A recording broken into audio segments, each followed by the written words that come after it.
Greetings, everyone. I'm excited to welcome Mark Chung, co-founder and CEO of Verdigris. Mark, welcome to the show. Thanks, Ben. It's a pleasure to be here. Yeah, great to have you here. So let's kick this off. Tell us a little bit about your background. So I guess I was born and raised in Austin, Texas. I came out here to study undergrad in electrical engineering. I've always had a deep fascination with technology. I did my undergrad and grad school at Stanford and then entered semiconductors for a number of years. Started out with a small startup company that got acquired by AMD, worked there for a number of years. And then in 2000, the former architect of Digital Equipment Corporation's Alpha Chip and Steve Jobs got together and formed a small startup company called Palo Alto Semiconductor. I was one of the early engineers there, and we built chips for eventually the iPhone and the MacBook and all the latest generation of Apple products. After that, I went to another startup company, which eventually became NetLogic Microsystems and grew to be a publicly listed company. Eventually, we were acquired by Broadcom in 2011, at which point I started this. Okay. So a lot of startup experience, say as an employee or maybe early employee. And then so started this and this was, so when did you become a founder then? Was it with Verdigris? It was with Verdigris. That's correct. Yep. Okay. Okay. Perfect. And yeah, let's talk about Verdigris. What products and services does Verdigris offer? Well, today, I think what Verdigris is most known for is we offer an energy intelligence platform as a service. It's a large data hosted service for electrical metering and cloud and monitoring. And we do this for very large Fortune 100 companies that have very big footprints, that have, large real estate footprints, very expansive scope 2 carbon emissions or electrical footprint. Okay. So you're targeting so large companies, and tell us what that large footprint, it's just their consumption of energy, or tell us a little bit more about that. Yeah, I think what most people don't know is that your built environment carbon footprint is about 40 to 50% of the energy consumed in the world. And for many of these larger companies that run massive data center operations or robotic logistics facilities, this actually increases significantly as a portion of their CO2 footprint. And so because everything's kind of gradually moving towards electricity and there's these imminent reporting requirements, many of these companies are now trying to undertake understanding real-time measurement, monitoring, accurate, KPIs and metrics, if you will, Mhm. on their built environments. So say, for example, so data centers or manufacturing facilities, it sounds like these, like you said, big real estate footprints, a lot of energy consumption. So is this to better understand their consumption or try to be more efficient with their consumption and understand their carbon footprint? Yeah, I mean, it's kind of all of the above. I think there's no single use case for data. A lot of times in these companies, what is driving the mandate in some cases is just an intention by the company to be carbon neutral. They may come out like Amazon might say, we want to be carbon free energy 24/7 by 2030. Well, in order to achieve that goal, they need to start measuring where they are. And then as they make incremental adjustments, they need to be able to track and see, very much like kind of like a financial metrics process.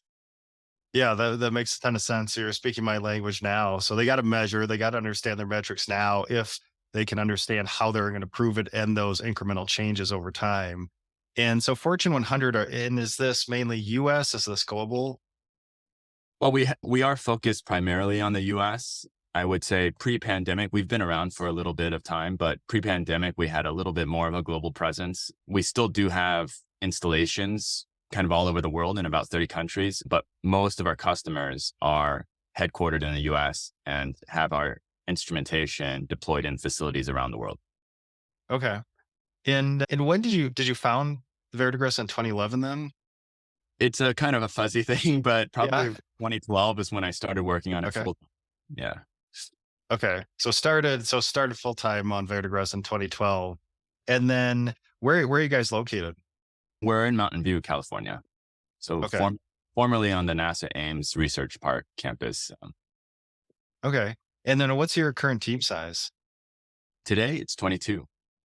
22. Okay. And anything you want to share around your revenue range or ARR range? These are embarrassing metrics, but I would say we're still in the single digit million revenue range. So we're working on getting past that. Okay, single digit million revenue range. Nothing wrong with that at all. Takes some time to scale. And then tell us a little bit about your go-to-market motion. You're going after very large organizations. Tell me who are you trying to find within these Fortune 100 companies? Yeah, that's a really great question. I think it's one that has evolved over time. Today, I think there's two main groups that we target within these Fortune 100 companies. One of them is the kind of the inspiration for putting a lot of this data together. Usually that's the sustainability team. So someone in the sustainability office trying to understand and really get data around their real estate footprint. Those people generally have the collaboration and the influence to push for these kinds of programs, but they generally also don't have very large budgets. And the budgets are usually part of the operating teams. So usually in the real estate group, there's either a head of facilities operations or engineering or design. Those people are the ones that similarly have a use case and a need for the data. And going back to your earlier question, they want systems that can also do things like capacity planning, reliability, energy reduction, if they can, target and achieve it. So we're kind of looking at these two stakeholders and we sell to both of them. Okay. And when you find the sustainability team or say head of facility operations and you make your pitch, are they like what their reaction are like, hey, where have you been? Or is it like a new concept or what's that reaction when you call on them? Yeah, I mean, I think there's a little, I mean, it's varied, but I think some of the reaction is where have you been? Like I think we have been looking for a solution like this for some period of time. Most of the time, this market generally has been underserved by the legacy providers. And I think it's not because legacy providers are not necessarily trying to do the right thing for these customers, but the paradigm that these new problems have emerged really just haven't been there until very recently. So, I think the reaction generally is like, this technology is great. We'd love to have a cloud managed data lake, managing all of these energy sensors and doing all this stuff for us. One of the biggest reactions they might say is, how stable of a company are you? Because we're putting this in all of our data centers. So Yeah, that's a great point. That comes up a bit in these conversations because yeah, you're talking to, billion-dollar companies. And is that part, I assume part of their vetting process with vendors is learning a little bit more how long you've been around, what's your, how much cash do you have on your balance sheet? Is that pretty common when you're reaching out to these companies? yeah, that's extremely common. I think most of them, I mean, it depends on the kind of products that they're buying. So they look at suppliers with different levels of scrutiny. But when you're looking at mission critical facilities and things that have like cannot tolerate risk of failure or any kind of issue, like a data center or, one of these automated logistics facilities, you end up with a very um, rigorous vetting process. And so, yeah, balance sheet is very important. Yeah, I guess, yeah, great lesson for startup founders. If that happens to be your target market, these big global companies that, yeah, they're gonna do a little due diligence on you. And so 2012 founding the company. And of course, today, I book an airline flight, I can see my carbon footprint. It's almost ubiquitous now. But were you early in this in 2012, were people talking carbon footprint? Oh gosh, no, like we were way early, way, way early. I know I was inspired by a movie that I saw that was produced, I think, by Al Gore. It was called An Inconvenient Truth. And that came out way early. And then I was inspired by that and the birth of my kid to really try to take my career in a different direction and work on something meaningful and impactful. But I think probably because I drink a lot of Silicon Valley Kool-Aid, we're way ahead of the curve of the market. So, but it's nice to see that there is now this kind of tailwind. It seems like an association between kilowatts and CO2. And where we are seeing like a massive uptake in the market now for our products. And yeah, tell us a little bit about your journey here because, I talked to a lot of founders where they found it, couple years old, year old, but you've been in the game for a while now for a software company. So tell us a little bit about that journey. I'm sure there are a lot of ups and downs, but obviously some staying power there. Tell us, how did you stay in the game when you're maybe a little bit early to the carbon footprint party? Well, it's eating a lot of ramen is a part of the problem, part of the way to do it. I mean, we had, the fortunate thing was like both, all of the founders, we had like pretty substantial credibility going into the very early part of this life cycle of the company. We had come off of the $4 billion acquisition by Broadcom of NetLogic was the largest, public acquisition of a semiconductor company Broadcom ever made.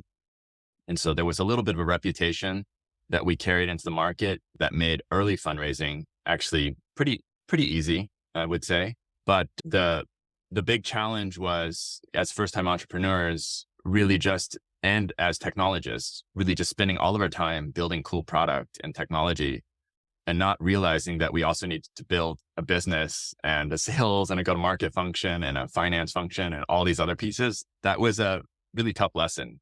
I think we were able to,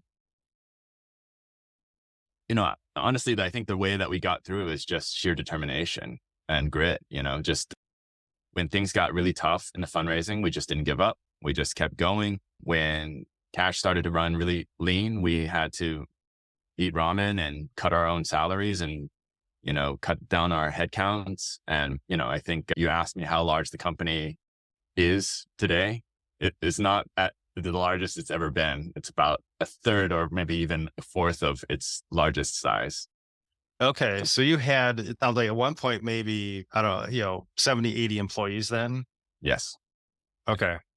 Okay.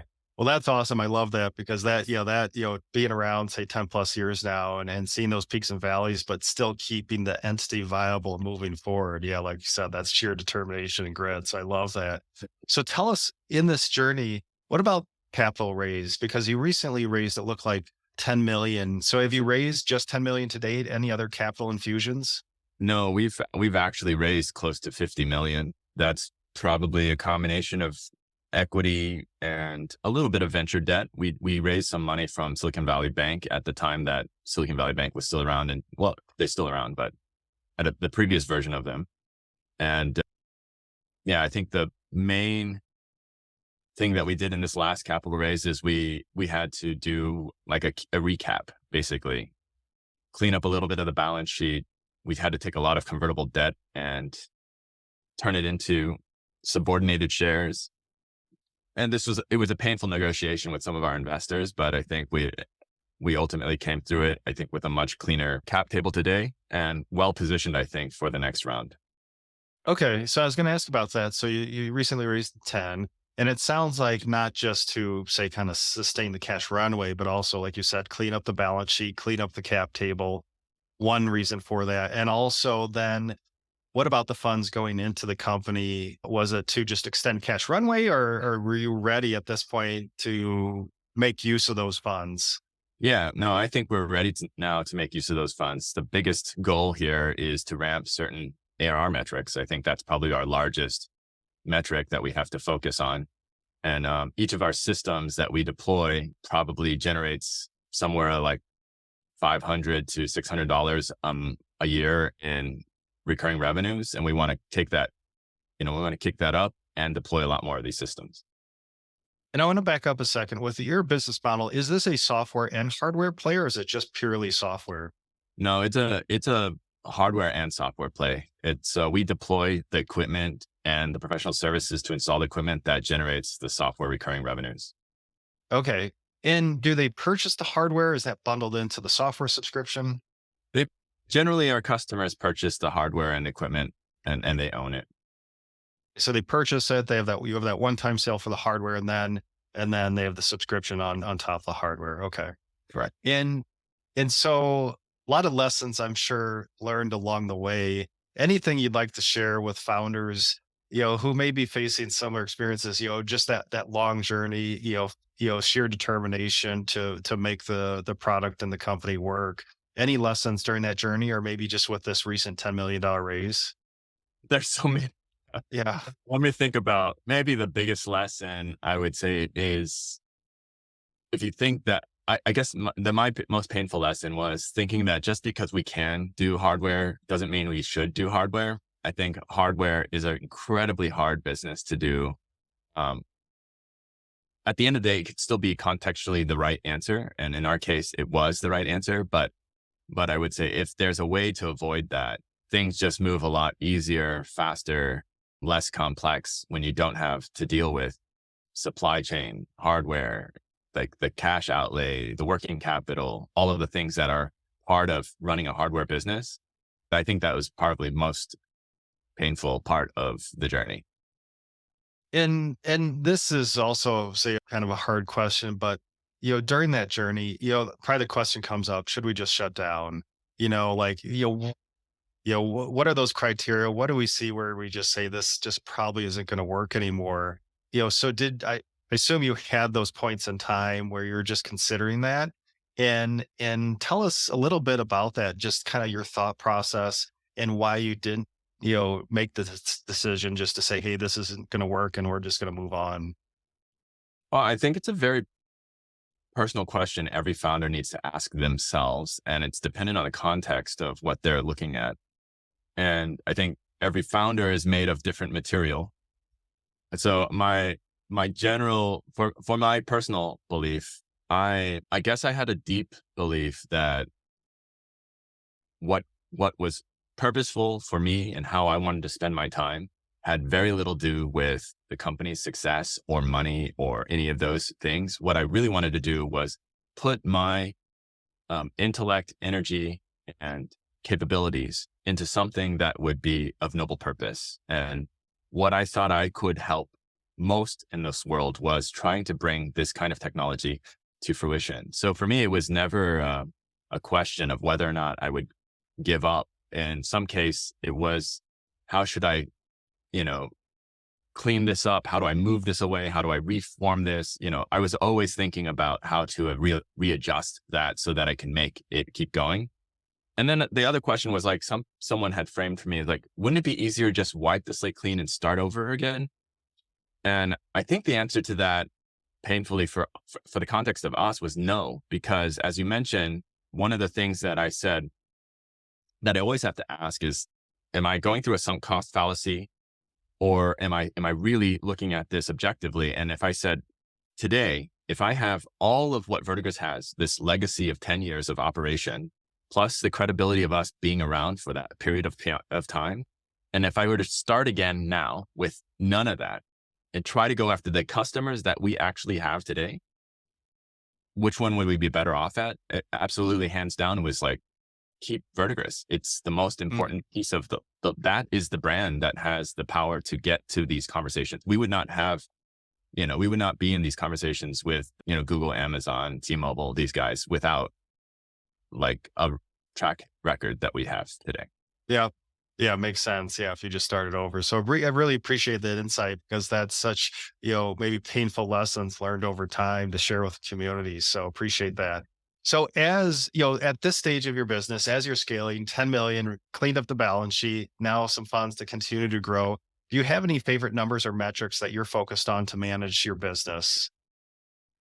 Yeah. I mean, I think the one that we've sort of talked a lot about is, ARR, or I guess I think it's contracted ARR, but we're really trying to, I think that's one of the ones that we've been asked so many times by investors and by people evaluating the multiples, the valuation of the company, the way in which we raise money, all of those pieces. So I think that's one of the metrics that, if we're going to be very business oriented and financially outcome focused, that's one that I think the business needs to have like at the top.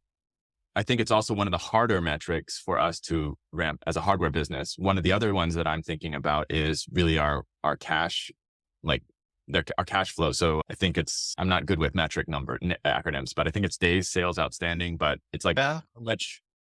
how much capital do we have in equipment, and how quickly are we cycling that capital back? This is really important for us as a hardware business, because we need to make sure that we're generating enough cash and we're spending on our suppliers, like as close to when we can deploy and generate an invoice from the customer.